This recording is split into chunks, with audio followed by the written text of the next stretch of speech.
Hey, so it's April and it's Earth Month. So we are going to read Follow the Moon Home, A Tale of One Idea, 20 Kids, and 100 Sea Turtles by Philippe Cousteau and Deborah Hopkinson, illustrated by Meilo So, and published by Chronicle books.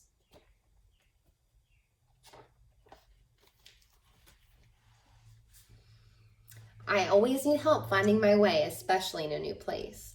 Before long, you'll feel right at home, Viv. But I wasn't so sure.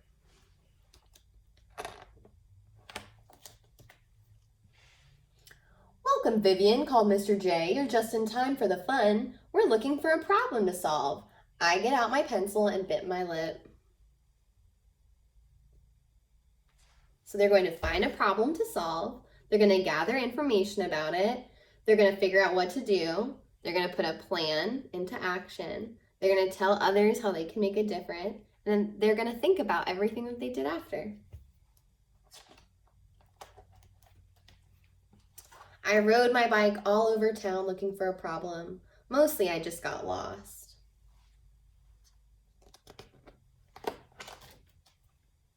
On Saturday, I took Samson and Luna for a run on the beach. Mostly they pulled me. Let's make a gigantic hole, I gasped, plopping down. My big digger and my little digger sprang into action. Suddenly it was raining sand. Looks like fun, but be sure to fill in that hole, said a man walking by. It's nesting season. I smoothed out the sand and we all went to look. What do holes have to do with turtles? It says, loggerhead turtle nesting area. Do not disturb. It's because of the baby, said a voice. I whirled to see a girl from school. I'm Clementine, she reminded me. Baby sea turtles need a clear path to the sea. Holes and sandcastles get in their way. I didn't know we had sea turtles here. Samson pulled on the leash. We do. Oh, and look what happened to this baby, cried Clementine. Where were you going the wrong way? Why were you going the wrong way, little one? You see, he's all the way over here, and he's heading where? But he should be heading to the water. Mr. J had told us to use our own eyes, so that night, Mom and I went back to the beach. As darkness fell, we could see bright lights winking on one by one along the shore. That's it, I said. The lights in the beach houses are the problem. Why is that, Mom asked. When baby turtles hatch, they follow the strongest light they see, I explained. So if they head away from the sea, they get dehydrated and get very sick. My heart sank as I stared at the houses. There are so many. How can we ask all these people to turn off their lights? Most of these houses are vacation rentals, Mom said. That means new people come to stay every few days. We'd have to knock on doors every night. Clearly, I needed help to solve this problem, and I knew just how to get it.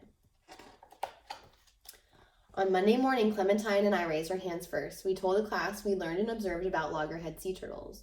The sea turtle eggs are starting to hatch, I went on. To save the hatchlings, we need the whole class, the whole town to help. And that's how Lights Out for Loggerheads began.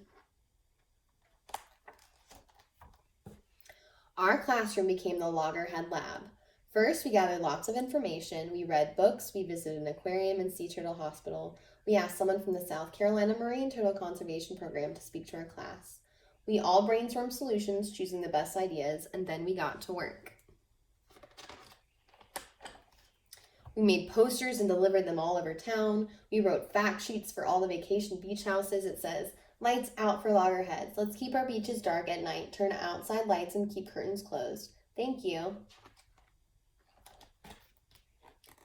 To pay for printing our flyers and posters, we held a bake sale, and the coffee shop man donated a whole pan of his famous granola. Happy to help, he said. The editor promised to put my article in the community newspaper. Nice to have a new writer in town, she said. The printer gave us a discount. For the loggerheads, he said. Rebecca and Max learned how to spread the word on the internet. Mr. J helped us write a press release. I was on TV as a class spokesperson. We invited volunteers from Scoot, the South Carolina United Turtle Enthusiasts, to a town meeting.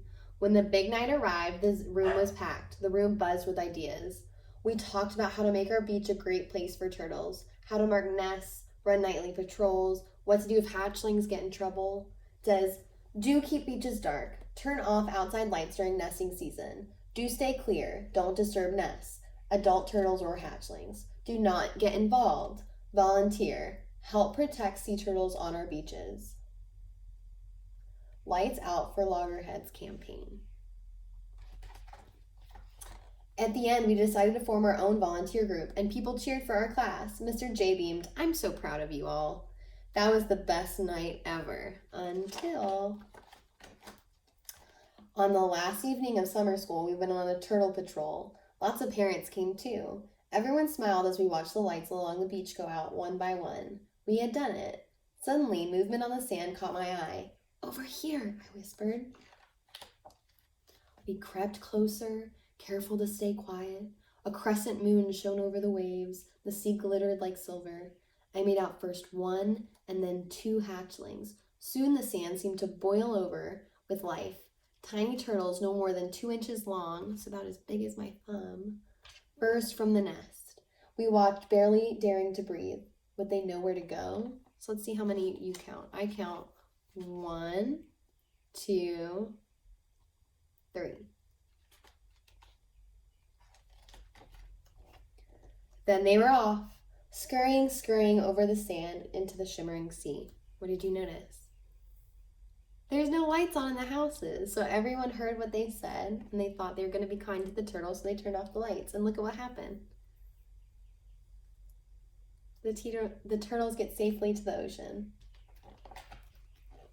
We stood together, smiling and silent with wonder, and then, just like the turtles, we followed the moon home. Thank you for listening. And again, it's April. It's Earth Month, so it's good to see you. I can't wait to read more books for you.